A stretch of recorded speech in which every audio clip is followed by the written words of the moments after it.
Hello guys, সবাই কেমন আছেন? আশা করি সবাই ভালোই আছেন। কি সুন্দর মচমচে একটা রেসিপি আপনাদের সাথে শেয়ার করব, সেটা তো ভিডিওর প্রথমেই দেখতে পেলেন। চলুন বেশি কথা না বলে শুরু করা যাক। প্রথমেই এই রেসিপির জন্য আমি আলু নিয়েছি। আলুটা হচ্ছে বড় আলু হলেই বেশি ভালো হয়। আমার কাছে বড় আলু ছিল না, তাই আমি ছোট আলু দিয়েই ট্রাই করেছি। এরপর আলুগুলো আমি সিদ্ধ বসিয়ে দিয়ে এদিকে চলে আসলাম ময়দার কাছে। ময়দার পরিবর্তে কিন্তু আটাও ব্যবহার করা যাবে। আমি ময়দা নিয়েছি ১.৫ কাপের মতো। তার মধ্যে দিয়ে দিলাম ২ টেবিল চামচ তেল। তেলটা আমি সয়াবিন তেল ব্যবহার করেছি। আপনারা চাইলে অন্য তেলও ব্যবহার করতে পারেন। তার মধ্যে দিয়ে দিলাম লবণ এবং দিয়ে দিলাম একটুখানি কালো জিরা। সবগুলো ভালো করে মিশিয়ে নিলাম। আমি প্রায় ২ থেকে ৩ মিনিটের মতো মিশিয়ে নিয়েছি।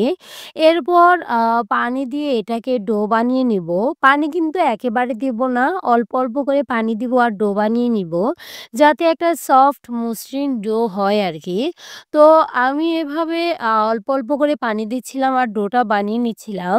কিছুক্ষণ পরে খুব সুন্দর সফট একটা ডো হয়ে গেল। এই ডোটা দেখতেই পাচ্ছেন কতটা সফট হয়েছে।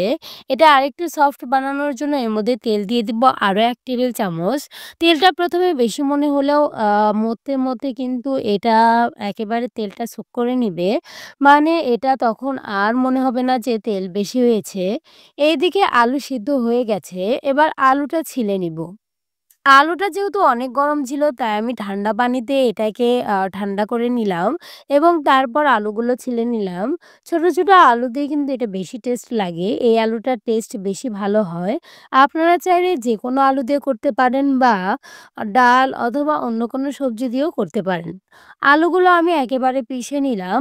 একেবারে পিষে মানে একেবারেই পিষে নিব। এর মধ্যে কোনো দানাদার রাখবো না।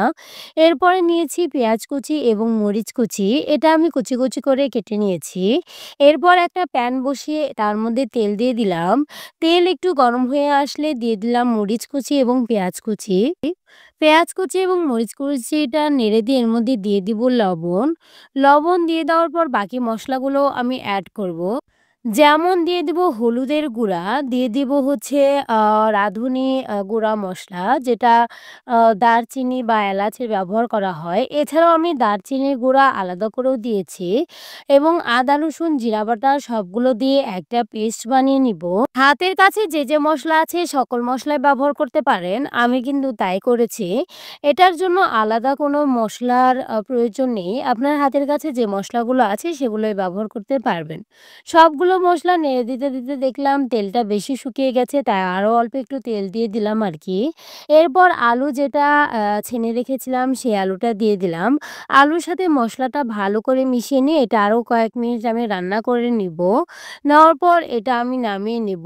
এটা কিন্তু সিঙ্গাড়ার পুর হিসেবেও ব্যবহার করা যায়, মানে একই রেসিপিতেই, এবং সিঙ্গাড়াও কিন্তু এভাবেই বানানো হয়। তবে সিঙ্গাড়ার ময়দার ডোটা কিন্তু আরেকটু শক্ত হয়। এরপর বোর্ডের ওপর আটা ছড়িয়ে নিয়ে তার উপর দিয়ে দিলাম ময়দার ডো। এরপর এটা আমি গোল করে বেলে নিব। একেবারে পারফেক্ট গোল আমি বানাতে পারিনি। আপনারা যারা রুটি ভালো বেলতে পারেন, তারা আশা করি পারফেক্ট গোলই বানাতে পারবেন। আমি রুটিটা একটু পাতলা করে বেলেছি, যেহেতু এটা আবার রোল করতে হবে, তাই পাতলা করে বেললে খুব সুন্দর মচমচে হয়। আপনারা যদি বেশি মচমচে না করতে চান, সেক্ষেত্রে মোটা করেই বেলতে পারেন। রুটি বেলা শেষে আমি এর মধ্যে যেই মিশ্রণটা বানিয়ে নিয়েছিলাম, মানে যে তরকারিটা বানিয়ে নিয়েছিলাম সেটা বিছিয়ে দিলাম আরকি। দেখতেই পাচ্ছেন চামচের সাহায্যে এটা কিন্তু একটু চেপে, চেপে বসাচ্ছি। এরপর এক সাইড থেকে গোল করে এরকম একটু চেপে, চেপে দিয়ে দিলাম যাতে খুলে না আসে। এরপর একটা করে ধরে এরকম চাপ দিয়ে দিয়েছি। আপনারা চাইলে বেলুনি দিয়ে একটা বেলেও নিতে পারেন। তবে আমার কাছে হাত দিয়ে চাপাতেই খুব সুন্দর স্প্রেড হয়ে যাচ্ছিল। খুবই সুন্দর লাগছিল দেখতে এবং খেতে হয়েছিল অসাধারণ। অবশ্যই বাসায় ট্রাই করবেন। আমি কিন্তু আরও ২ রকমের শেপ বানিয়েছি, যেটা এখন দেখাচ্ছি। আবার রুটি বেলে নিয়ে ওর উপর ওই তরকারিটা স্প্রেড করে দিলাম এবং দেওয়ার পর এটা ভাঁজ করে দিব। আপনারা চাইলে আরও একটা রুটি বানিয়ে ওপর থেকে দিতে পারেন। কিন্তু আমি যেহেতু ডো মানে ময়দা রাখিনি, তাই আমি সেটা করতে পারিনি। এরপর ৪ কোনা করে কেটে নিয়ে আমি আবার এরকম শেপ করে নিলাম। এরপরে এইরকম আমি কামরাঙার শেপ দিয়ে দিলাম। আপনারা চাইলে এটা বানাতেও পারেন, নাও পারেন।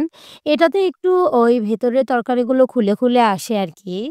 এরপর রোল করেও বানাচ্ছিলাম। মানে আমি মোট ৩ টা শেপ বানিয়ে নিয়েছি।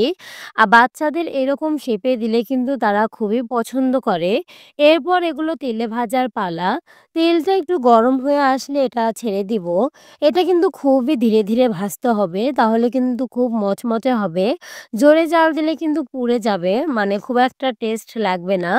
এক পাশে হয়ে গেলে আমি অপর পাশে উল্টে দিলাম। দেখতে যেমন সুন্দর লাগছে এটা খেতে হয়েছিল অনবদ্য। অবশ্যই বাসায় ট্রাই করবেন। আশা করি সবারই খুব ভালো লাগবে। বিশেষ করে বাচ্চাদের আরও বেশি ভালো লাগবে। যদিও তেলের রেসিপিগুলো একটু আনহেলদি হয়, কিন্তু এগুলো ছাড়া তো আমরা আসলে বাংলাদেশের মানুষ থাকতেই পারি না। তো আশা করি ভিডিওটি সবারই খুবই ভালো লাগবে।